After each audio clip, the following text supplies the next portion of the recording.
Hello student, welcome to VSC academy. VSC একাডেমিতে তোমাদের প্রত্যেককে স্বাগত জানাই। আমি এখন থেকে এই চ্যানেলে যে ক্লাসটা নেব সেই ক্লাসটা হচ্ছে জিএস এর ক্লাস। তো এই জিএস এর ক্লাস, এই ক্লাসটা মূলত কাদের জন্য? যারা পুলিশের এক্সামকে টার্গেট করছো, যারা পুলিশের এক্সামকে টার্গেট করছো তাদের জন্য এই জিএস এর ক্লাস। ঠিক আছে, ভিএসসি এই চ্যানেলে আমি কন্টিনিউ ক্লাস নেব। আমি হচ্ছে তোমাদের শুভেন্দু স্যার। কোন বইটা থেকে আমরা এই কোশ্চেনগুলো সলভ করছি? কলকাতা পুলিশের কিরণের যে বই আছে, কিরণ পাবলিশার্সের যে বই আছে, WBPRB কলকাতা পুলিশ কনস্টেবল এবং মহিলা কনস্টেবলের যে প্র্যাকটিস ওয়ার্কবুক, সেই প্র্যাকটিস ওয়ার্কবুকটা আমরা পুরো সলভ করব এই চ্যানেলে। ওকে, তো প্রত্যেকে তোমরা একটা লাইক করে ফার্স্ট কোশ্চেনে আমরা চলে আসি। আরেকটা বিষয় তোমাদের বলে দিই যে ভিএসসি একাডেমি এই ইউটিউব চ্যানেলে কিন্তু আমাদের প্রতিদিন ম্যাথ, তারপর রিজনিং এবং তার সাথে ইংলিশের একটা এসএসসি সিরিজ চলছে। যেটা কত দিনের, 45 দিনের একটা এসএসসি সিরিজ কিন্তু এই চ্যানেলে চলছে, সেটাও তোমরা ফলো করবে। চলো আজকের ফার্স্ট কোশ্চেন দেখো। ফার্স্ট কোশ্চেনে কি বলছে, কখন ভারত রত্ন পুরস্কার চালু করা হয়েছিল? কখন ভারত রত্ন পুরস্কার চালু করা হয়েছিল? তো দেখো, আমার ক্লাস যখন তোমরা করবে, তোমরা একটা খাতা আর একটা পেন এই দুটো নিয়ে কিন্তু বসবে। এই যে ভারত রত্ন পুরস্কার, এই ভারত রত্ন পুরস্কার হচ্ছে ভারতের সর্বোচ্চ অসামরিক সম্মান। ভারতের সর্বোচ্চ অসামরিক সম্মান হচ্ছে এই ভারত রত্ন পুরস্কার। ওকে, তাহলে কখন ভারতরত্ন পুরস্কার চালু করা হয়েছিল? এটার রাইট অ্যান্সার হয়ে যাবে 1954 সালে। অপশান 2 হয়ে যাবে এটার রাইট অ্যান্সার। 1954 সালে ভারতরত্ন পুরস্কার চালু করা হয়েছিল। ভারত সরকার ভারতরত্ন পুরস্কারের পাশাপাশি 1954 সালে আরও কী কী পুরস্কার চালু করেছিলেন? পদ্মবিভূষণ, তার সাথে পদ্মশ্রী, পদ্মবিভূষণ, পদ্মশ্রী, আর তার সাথে ভারতরত্ন আর পদ্মভূষণ, এই সমস্ত পুরস্কার কিন্তু 1954 সালে চালু করা হয়েছিল। ভারতরত্ন হচ্ছে আমাদের ভারতবর্ষের সর্বোচ্চ অসামরিক সম্মান। ওকে, চলো নেক্সট কোশ্চেনে চলে যাই। ব্রিটিশদের সঙ্গে মহীশূরের কতগুলো যুদ্ধ হয়েছিল? ব্রিটিশদের সঙ্গে মহীশূরের কতগুলো যুদ্ধ হয়েছিল? তো দেখো, ব্রিটিশদের সঙ্গে মহীশূরের অ্যাংলো মহীশূর যুদ্ধ যেটা হয়েছিল, সেই যুদ্ধ হয়েছিল 4টি। ব্রিটিশদের সঙ্গে মহীশূরের মোট 4টি যুদ্ধ হয়েছিল। এবার এই যে অ্যাংলো মহীশূর যুদ্ধ, সেইগুলো সম্পর্কে আমরা জেনে নিই। প্রথম অ্যাংলো মহীশূর যুদ্ধ, ঠিক আছে, প্রথম অ্যাংলো মহীশূর যুদ্ধ কত সালে হয়েছিল? 1767 থেকে 1769। সেকেন্ড অ্যাংলো মহীশূর যুদ্ধ, ছোট্ট করে সেকেন্ড লিখে দিলাম, তোমরা খাতায় নোট ডাউন করে নেবে। প্রথম অ্যাংলো মহীশূর যুদ্ধ হয়েছিল 1767 থেকে 1769। সেকেন্ড অ্যাংলো মহীশূর যুদ্ধ হয়েছিল 1780 থেকে 1784। 1780 থেকে 1784। থার্ড যে অ্যাংলো মহীশূর যুদ্ধ, সেটা কবে হয়েছিল? 1790 থেকে 1792 সাল অবধি। আর যে ফোর্থ অ্যাংলো মহীশূর যুদ্ধ কবে হয়েছিল? 1799। 1799, ঠিক আছে। এই অ্যাংলো মহীশূর যুদ্ধে ব্রিটিশরা জয়লাভ করেছিল। ওকে, চলো নেক্সট কোশ্চেনে আমরা চলে যাই। আমি কিন্তু ক্লাসটা খুব ইনফরমেটিভভাবে করাবো, মানে ইনফরমেশান দিয়ে দিয়ে কিন্তু অনেক বাড়তি ইনফরমেশান দেব কোশ্চেনের পাশাপাশি। কোন ভারতীয় রাজ্যে কল্পেরু লেক অবস্থিত? কোন ভারতীয় রাজ্যে কল্পেরু লেক অবস্থিত? এটার রাইট অ্যান্সার কি হবে? কল্পেরু নয়, এটা অ্যাকচুয়ালি হবে কল্লেরু। ঠিক আছে, কল্লেরু। তো কোন ভারতীয় রাজ্যে কল্লেরু লেক অবস্থিত? অন্ধ্রপ্রদেশ রাজ্যে এই কল্লেরু লেক অবস্থিত। অন্ধ্রপ্রদেশের উত্তর পূর্বে অবস্থিত। অন্ধ্রপ্রদেশের উত্তর পূর্বে এই কল্লেরু লেক অবস্থিত। চলো নেক্সট কোশ্চেন। তাজমহল পরিসরের নির্মাণ কার্য আনুমানিক কত সালে শুরু হয়েছিল? তাজমহল পরিসরের নির্মাণ কার্য আনুমানিক কত সালে শুরু হয়েছিল? তো দেখো এই যে তাজমহল, এই তাজমহল কে নির্মাণ করেছিলেন?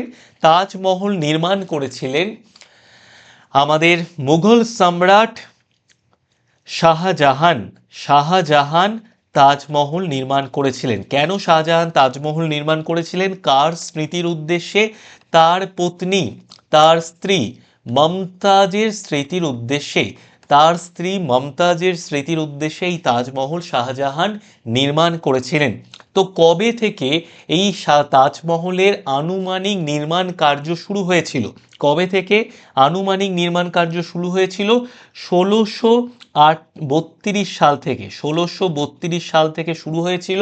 কত দিন অবধি এই নির্মাণ কার্য চলেছিল? 1648 সাল অবধি এই নির্মাণ কার্য চলেছিল। ওকে, তো রাইট অ্যান্সার কি হবে? রাইট অ্যান্সার হয়ে যাবে অপশান 3, 1632। ঠিক আছে, 1632 হয়ে যাবে আমাদের রাইট অ্যান্সার। 1632 থেকে 1648, তার মানে প্রায় 16 বছর ধরে এই তাজমহল নির্মাণ করা হয়েছিল। আর এই তাজমহল হচ্ছে পৃথিবীর সপ্তম আশ্চর্যের অন্যতম আশ্চর্য হচ্ছে এই তাজমহল। সপ্তম আশ্চর্যের অন্যতম আশ্চর্য। ঠিক আছে, তো সপ্তম আশ্চর্যের মধ্যে অন্যতম হচ্ছে এই তাজমহল। চলো নেক্সট কোশ্চেনে চলে যাই। ক্ষমতার একক কি? ক্ষমতার একক কি? এটা তোমাদের আমি হোমওয়ার্ক দিচ্ছি। ঠিক আছে, এই কোশ্চেনটা থাকছে তোমাদের হোমওয়ার্ক। এই কোশ্চেনের অ্যান্সারটা তোমরা কিন্তু ভিডিওর কমেন্ট বক্সে দেবে। ওকে, ভিডিওর কমেন্ট বক্সে এই কোশ্চেনের অ্যান্সারটা দেবে। যারা যারা কমেন্টে রাইট অ্যান্সার দেবে তাদেরকে আমি লাভ রিয়্যাক্ট দিয়ে দেবো। ঠিক আছে, লাভ রিয়্যাক্ট দিয়ে দেবো। চলো নেক্সট কোশ্চেনে চলে যাই। ভারতীয় সংবিধানের কোন ভাগে নাগরিকদের মৌলিক অধিকারের উল্লেখ রয়েছে? দেখো এই যে কোশ্চেনগুলো করাচ্ছি, এই কোশ্চেনগুলো কিন্তু পুলিশের পরীক্ষার্থীর জন্য অত্যন্ত ইম্পর্টেন্ট কোশ্চেন। তো ভারতীয় সংবিধানের কোন ভাগে নাগরিকদের মৌলিক অধিকারের উল্লেখ রয়েছে? তো কোন ভাগে নাগরিকদের মৌলিক অধিকারের উল্লেখ রয়েছে? রাইট অ্যান্সার হয়ে যাবে তৃতীয় ভাগে। রাইট অ্যান্সার হয়ে যাবে তৃতীয় ভাগে। অপশান 3 হয়ে যাবে আমাদের রাইট অ্যান্সার। তৃতীয় ভাগে মৌলিক অধিকারের উল্লেখ রয়েছে। ওকে, তো দেখো ভারতীয় সংবিধানে যে 6টা মৌলিক অধিকার আছে, সেই 6টা মৌলিক অধিকার সম্পর্কে আমরা জেনে নিই। ভারতীয় সংবিধানের তৃতীয় পর্বে বা তৃতীয় ভাগে মৌলিক অধিকারের উল্লেখ রয়েছে কত থেকে কত নম্বর ধারায়? 12 থেকে 35 নম্বর ধারাতে। 12 থেকে 35 নম্বর ধারাতে। তো দেখো এই যে 6টা মৌলিক অধিকার, সেই মৌলিক অধিকারগুলো সম্পর্কে আমাদের একটু ডিটেলসে তথ্য জেনে নিতে হবে। এক নম্বর কি? সাম্যের অধিকার। ঠিক আছে, সাম্যের অধিকার। 2 নম্বর কি? স্বাধীনতার অধিকার। খাতায় কিন্তু তোমরা সবাই নোট ডাউন করে নেবে, খুব ইনফরমেটিভ ক্লাস। ঠিক আছে, স্বাধীনতার অধিকার। 3 নম্বর হচ্ছে শোষণের বিরুদ্ধে অধিকার। শোষণের বিরুদ্ধে অধিকার। 4 নম্বর ধর্ম পালনের অধিকার।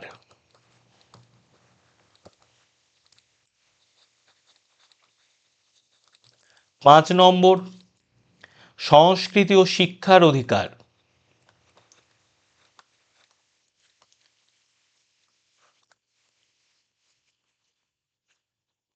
আর 6 নম্বর কি হবে?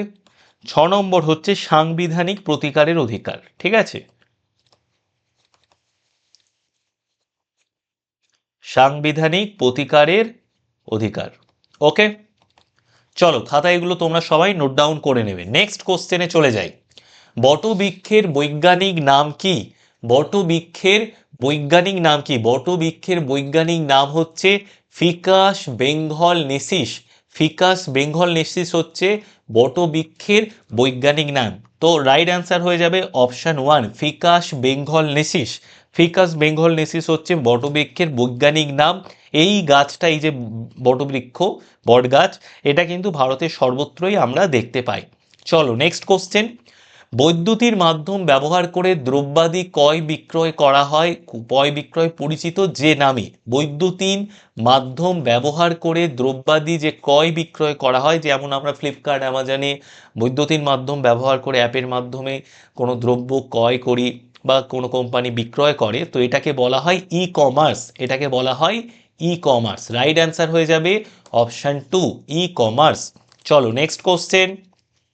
নিম্নোক্ত কোনজন ভারতের জাতীয় কংগ্রেসের সভাপতি ছিলেন? কে ভারতের জাতীয় কংগ্রেসের সভাপতি ছিলেন 1931 সালে? তো 1931 সালে ভারতের জাতীয় কংগ্রেসের সভাপতি ছিলেন বল্লভ ভাই প্যাটেল। বল্লভ ভাই হয়ে গেছে, এটা ভাই হবে, ঠিক আছে? বল্লভ ভাই প্যাটেল, বল্লভ ভাই প্যাটেল।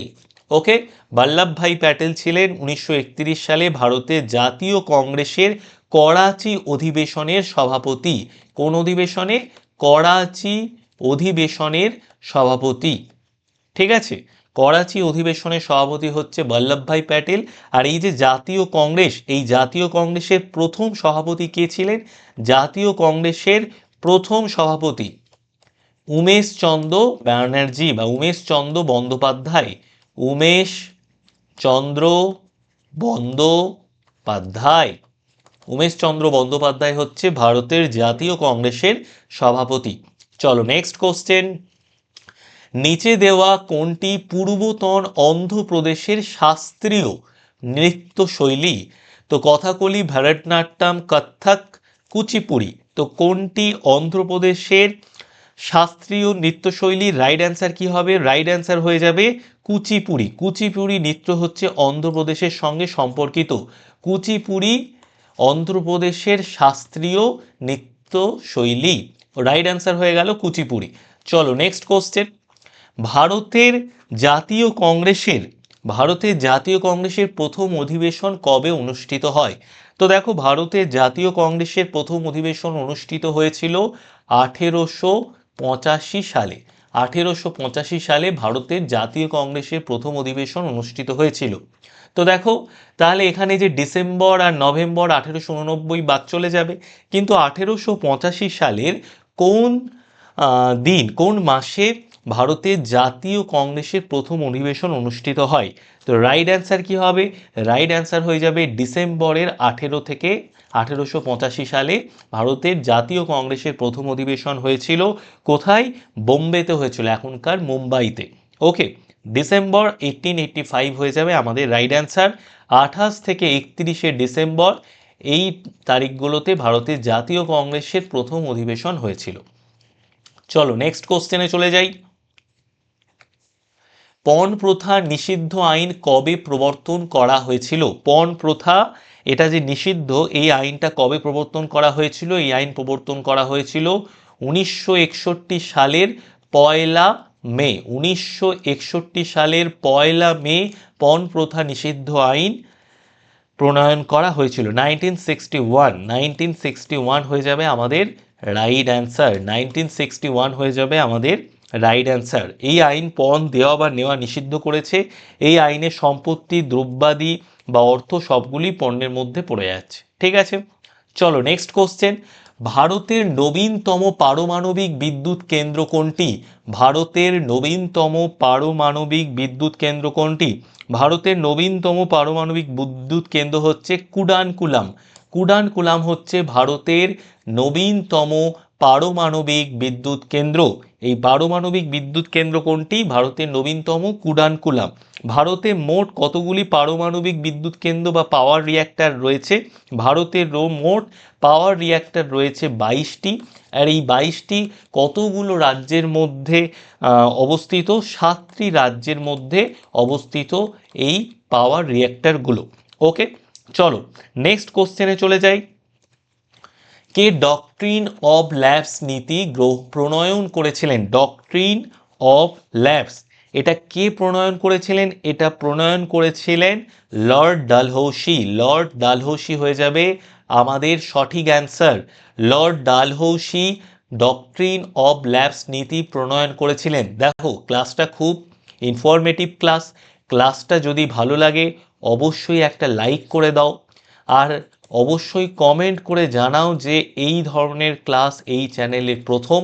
আমি তোমাদের শুভেন্দু স্যার, এই ধরনের ক্লাস চাইছো নাকি সেটা অবশ্যই কমেন্ট করে জানাও। তোমাদের কমেন্ট দেখে, তোমাদের রিয়াকশন দেখে আমি কিন্তু কন্টিনিউ এই ধরনের ক্লাস দিনে 2টো করে নিয়ে আসবো।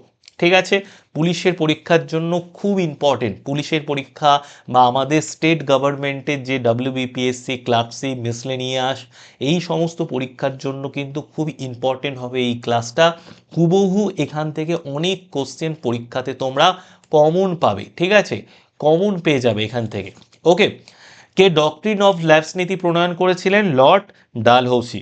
ওকে, এইবার দেখো কত সালে তিনি ডক্ট্রিন অফ ল্যাবস চালু করেছিলেন? 1859 সালে।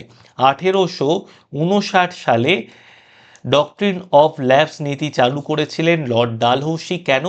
ব্রিটিশ সাম্রাজ্য বিস্তারের উদ্দেশ্যে। ব্রিটিশ সাম্রাজ্য বিস্তারের উদ্দেশ্যে ডক্ট্রিন অফ ল্যাবস নীতি প্রণয়ন করেছিলেন লর্ড ডালহৌসি। চলো নেক্সট কোশ্চেন। ভারতের উপকূল অঞ্চলের আনুমানিক দৈর্ঘ্য কত? লাক্ষাদ্বীপ ও আন্দামান নিকোবর দ্বীপপুঞ্জের উপকূল অঞ্চল সমেত। মানে ভারতের উপকূল অঞ্চলে আনুমানিক দৈর্ঘ্য বলতে হবে এবং তার সাথে লাক্ষাদ্বীপ, আন্দামান নিকোবর দ্বীপপুঞ্জ এগুলোকেও অ্যাড করে মোট যে ভারতের উপকূল অঞ্চলের আনুমানিক দৈর্ঘ্য সেটা কত? সেটা হচ্ছে 7517 কিলোমিটার। অপশন সি হয়ে যাবে আমাদের রাইট অ্যান্সার, 7517 কিলোমিটার। ওকে, যদি আমি এক্স্যাক্ট ফিগারটা বলি, সেই ফিগারটা কত? এক্স্যাক্ট ফিগারটা হচ্ছে 7516.6 কিলোমিটার। এক্স্যাক্ট ফিগারটা হচ্ছে 7516.6 কিলোমিটার, আন্দামান, নিকোবর, লাক্ষাদ্বীপ এই সমস্ত দ্বীপপুঞ্জকে মিলিয়ে। ওকে, চলো নেক্সট কোশ্চেনে চলে যাই। রাজ্যসভায় কতজন সদস্য রয়েছেন? রাজ্যসভায় সদস্য সংখ্যা 250 জনের বেশি হতে পারবে না। তো 250 জন সদস্য রয়েছে। ঠিক আছে? 250 জনের বেশি রাজ্যসভায় সদস্য হতে পারবেন না। চলো নেক্সট কোশ্চেন। মোট আমি 40টা কোশ্চেন নিয়ে এসেছি। কেন 40টা? কারণ এটা পুরো সেট। ঠিক আছে? 40টা কোশ্চেন থাকে পুলিশের পরীক্ষায়, জিএসএ, পিটি পরীক্ষায় প্রিলিমিনারি টেস্টে, ম্যাথ থেকে থাকে 30টা কোশ্চেন, রিজনিং থেকে 30টা। ঠিক আছে? তার জন্য আমি 40টা কোশ্চেন নিয়ে এসেছি। চলো, গদর পার্টির সহ প্রতিষ্ঠাতা কে ছিলেন? গদর পার্টির সহ প্রতিষ্ঠাতা ছিলেন লালা হরদওয়াল। অপশন 3 হয়ে যাবে আমাদের রাইট অ্যান্সার। লালা হরদওয়াল ছিলেন গদর পার্টির সহ প্রতিষ্ঠাতা। এই গদর পার্টি এটা কোথায় স্থাপন করা হয়েছিল? আমেরিকার সান ফ্রান্সিসকোতে। খাতায় তোমরা নোট ডাউন করে নাও। আমেরিকার সান ফ্রান্সিসকোতে।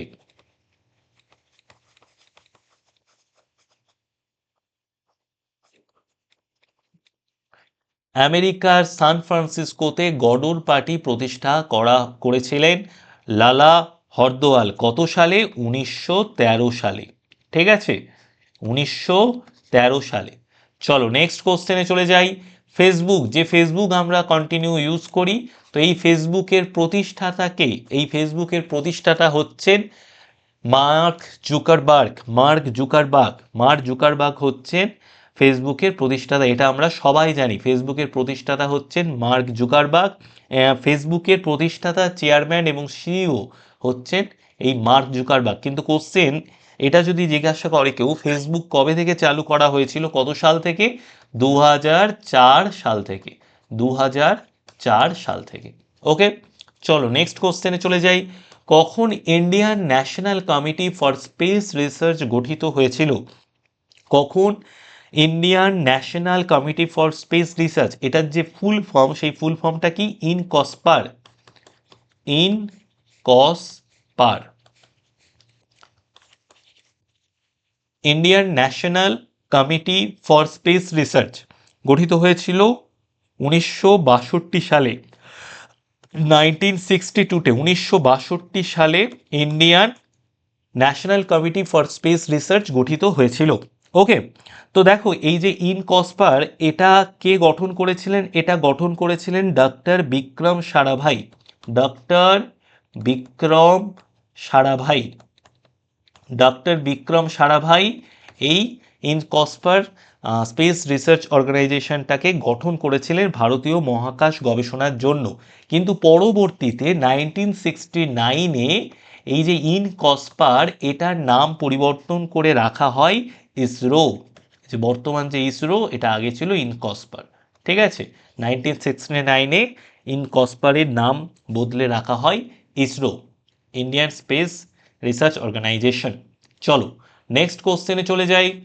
কে সোনালী চতুর্ভুজ প্রকল্প চালু করেছিলেন? কে সোনালী চতুর্ভুজ প্রকল্প চালু করেছিলেন? সোনালী চতুর্ভুজ প্রকল্প চালু করেছিলেন অটল বিহারী বাজপেয়ী।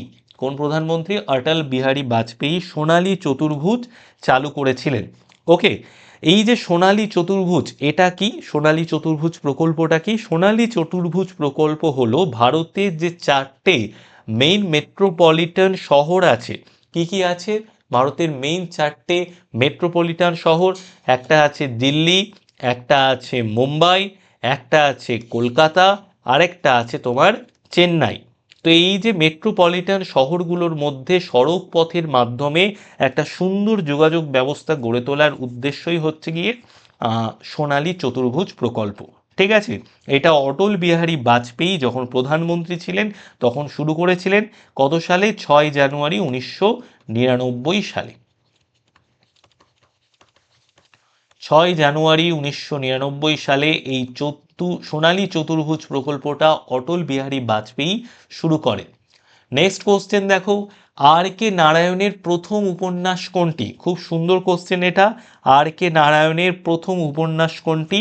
স্বামী অ্যান্ড ফ্রেন্ডস। স্বামী অ্যান্ড ফ্রেন্ডস হচ্ছে আর কে নারায়ণের প্রথম উপন্যাস। স্বামী অ্যান্ড ফ্রেন্ডস হচ্ছে আর কে নারায়ণের প্রথম উপন্যাস।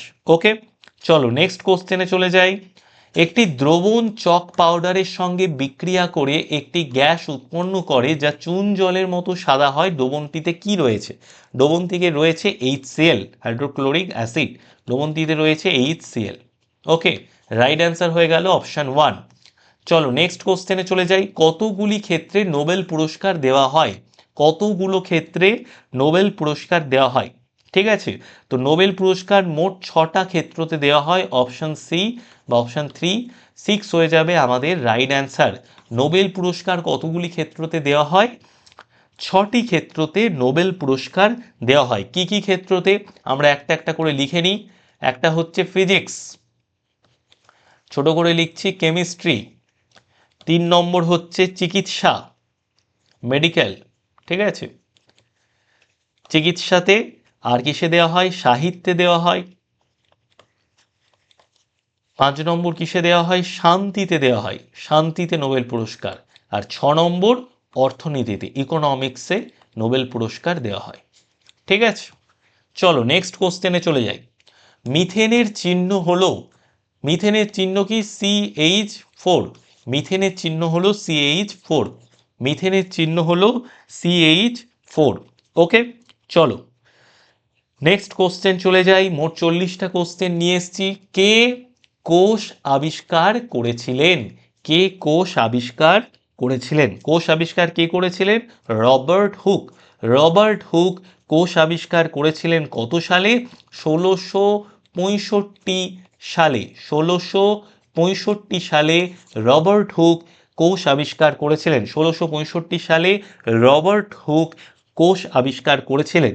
ঠিক আছে, তিনি এই কোষ আবিষ্কার বিষয়ে তার একটি গ্রন্থ লিখেছেন। কি গ্রন্থ? গ্রন্থটার নাম কি? গ্রন্থটার নাম হচ্ছে মাইক্রোগ্রাফিয়া। মাইক্রোগ্রাফিয়া, মাইক্রোগ্রাফিয়া এই গ্রন্থটা লিখেছেন। ওকে, চলো নেক্সট কোশ্চেন।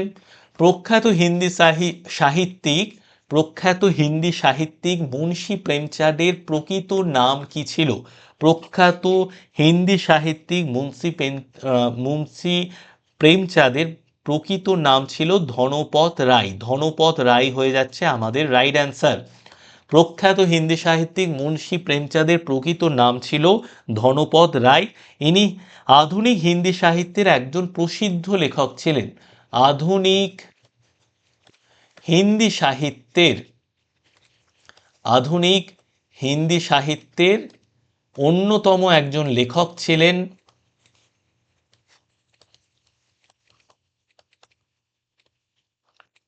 এই মুন্সি প্রেমচাঁদ, এনার প্রকৃত নাম ছিল ধনপদ রায়। চলো নেক্সট কোশ্চেন, কে দিল্লিতে সেরা ই আদিল নামক বাজার চালু করেছিলেন বিশেষভাবে উৎপন্ন রপ্তানিযোগ্য দ্রব্য প্রশাসন নির্ধারিত মূল্যে বিক্রয়ের জন্য? তো এটার রাইট অ্যান্সার কি হবে? এটার রাইট অ্যান্সার হয়ে যাবে আলাউদ্দিন খিলজি দিল্লিতে সেরা ই আদল নামক একটি বাজার চালু করেছিলেন বিশেষভাবে উৎপন্ন এবং রপ্তানিযোগ্য দ্রব্য প্রশাসন নির্ধারিত মূল্যে বিক্রয়ের জন্য। তো রাইট অ্যান্সার হয়ে গেল অপশন সি, আলাউদ্দিন খিলজি। আলাউদ্দিন খিলজি হয়ে গেল আমাদের রাইট অ্যান্সার। চলো নেক্সট কোশ্চেন, ভারতীয় অর্থনীতি হচ্ছে, ভারতীয় অর্থনীতি কি ধরনের অর্থনীতি? ভারতীয় অর্থনীতি হচ্ছে একটি মিশ্র অর্থনীতি। মিশ্র অর্থনীতির উদাহরণ হলো ভারতীয় অর্থনীতি, কারণ এখানে পুঁজিবাদ সমাজবাদ দুটো মিশিয়েই কিন্তু হচ্ছে ভারতীয় অর্থনীতি গড়ে উঠেছে। তো রাইট অ্যান্সার কি হবে? রাইট অ্যান্সার হয়ে যাবে মিশ্র অর্থনীতি। চলো নেক্সট কোশ্চেন, প্রথম যে যান্ত্রিক কম্পিউটার তৈরি করেছিলেন চার্লস ব্যাবেজ, প্রথম যে যান্ত্রিক কম্পিউটার চার্লস ব্যাবেজ তৈরি করেছিলেন তাকে বলা হতো অ্যানালিটিক্যাল ইঞ্জিন। তাকে বলা হতো অ্যানালিটিক্যাল ইঞ্জিন। তাকে কি বলা হতো? অ্যানালিটিক্যাল ইঞ্জিন বলা হতো। প্রথম যে যান্ত্রিক কম্পিউটার তৈরি করেছিলেন চার্লস ব্যাবেজ, সেই যে কম্পিউটার, সেই কম্পিউটারের নাম কি ছিল প্রথম? Analytical engine. ওকে, এইবার আরেকটা সম্পর্কে তোমাদের ইনফরমেশন দিয়ে রাখি, এই যে অ্যাবাকাশ, এই অ্যাবাকাশ কে আবিষ্কার করেছিলেন? অ্যাবাকাশ কে আবিষ্কার করেছিলেন? Team Kramer. Team Kramer Abakash আবিষ্কার করেছিলেন। টিম ক্র্যামার অ্যাবাকাশ আবিষ্কার করেছিলেন। চলো নেক্সট কোশ্চেন, নিম্নে উল্লেখিত কোন সংস্থা জলবায়ুর পরিবর্তন সম্বন্ধে বস্তুনিষ্ঠ বৈজ্ঞানিক ব্যাখ্যা এবং রাজনীতি ও অর্থনীতির ওপর প্রভাব সম্বন্ধে জানায়? তো কোন সংস্থা জলবায়ুর পরিবর্তন সম্বন্ধে বস্তুনিষ্ঠ সায়েন্টিফিক ব্যাখ্যা এবং রাজনীতি অর্থনীতির ওপরের প্রভাব কি হবে জলবায়ুর, সেটা সম্বন্ধে জানায়? তো রাইট অ্যান্সার কি হবে? রাইট অ্যান্সার হয়ে যাবে inter governmental panel of climate change. ঠিক আছে, inter governmental planet of climate change. তো রাইট অ্যান্সার কি হবে? রাইট অ্যান্সার হয়ে যাবে inter governmental planet of climate change, option 2। ওকে, এটা শর্ট ফর্ম হচ্ছে IUCN। ওকে, চলো নেক্সট কোশ্চেনে চলে যাই। নিম্নে উল্লেখিত কোন ব্যক্তিত্ব প্রথম ভারতের জাতীয় কংগ্রেসের ভারত ছাড়ো প্রস্তাবের খসড়া প্রস্তুত করেছিলেন? তো কে জাতীয় কংগ্রেসের ভারত ছাড়ো প্রস্তাবের খসড়া প্রস্তুত করেছিলেন? রাইট অ্যান্সার হয়ে যাবে মহাত্মা গান্ধী। মহাত্মা গান্ধী। মহাত্মা গান্ধী 1942 সালে জাতীয় কংগ্রেসের ভারত ছাড়ো আন্দোলনের প্রস্তাব বা খসড়া প্রস্তুত করেছিলেন। চলো নেক্সট কোশ্চেন, কোনটি প্রথম এবং সবচেয়ে পুরনো আন্তঃসরকারি সংস্থা? কোনটি প্রথম এবং সবচেয়ে পুরনো আন্তঃসরকারি সংস্থা? International Organisation Labour, United Nation, Council of Europe, Central Commission for Navigation on the Rhine. তো রাইট অ্যান্সার কি হবে? রাইট অ্যান্সার হয়ে যাবে Central Commission for Navigation of the Rhine হলো বিশ্বের সবচেয়ে প্রাচীন সংগঠন। তো রাইট অ্যান্সার হয়ে যাচ্ছে Central Commission for Navigation on the Rhine. এটা হচ্ছে বিশ্বের সবচেয়ে প্রাচীন সংগঠন। এই সংগঠনের কারণেই কিন্তু ইউরোপের যে সম্পদ এবং প্রতিপত্তি এগুলো বৃদ্ধি পেয়েছিল। চলো নেক্সট কোশ্চেন, ভগৎ সিং এবং বটুকেশ্বর দত্ত স্মোক বোম ছুঁড়েছিলেন দিল্লির সেন্ট্রাল লেজিসলেটিভ অ্যাসেম্বলিতে। তারা কিসের বিরুদ্ধে প্রতিবাদ জানাতে এমন কাজ করেছিলেন? তো ভগৎ সিং এবং বটুকেশ্বর দত্ত যে স্মোক বোম ছুঁড়েছিলেন দিল্লির সেন্ট্রাল লেজিসলেটিভ অ্যাসেম্বলিতে, কিসের বিরুদ্ধে প্রতিবাদ জানাতে এমন কাজ করেছিলেন? তাদের উদ্দেশ্য কিন্তু এটা ছিল না যে কাউকে আঘাত করা বা কাউকে হত্যা করা। তারা শুধু তাদের প্রতিবাদকে সকলের সামনে নিয়ে আসার জন্য, তাদের প্রতিবাদের একটা সমর্থন পাওয়ার জন্য এই ধরনের স্মোক বম ছুঁড়েছিলেন। তো কিসের বিরুদ্ধে প্রতিবাদ ছিল? এটাই হলো আমাদের কোশ্চেন। তো কিসের বিরুদ্ধে প্রতিবাদ ছিল? ট্রেড ডিসপিউট এবং পাবলিক সেফটি বিলের বিরুদ্ধে কিন্তু এদের দুজনের প্রতিবাদ ছিল। ট্রেড ডিসপিউট এবং পাবলিক সেফটি বিলের বিরুদ্ধে। চলো নেক্সট কোশ্চেন, রোধের একক কি? রোধের একক কি? তো রোধের একক কি? রোধের একক হচ্ছে ওহম। রোধের একক হচ্ছে ওহম। রাইট অ্যান্সার হয়ে গেল অপশন 3, রোধের একক হচ্ছে ওহম। ওকে, চলো নেক্সট কোশ্চেন, নিচে দেওয়া কোনটি আরবিআই এর কার্য নয়?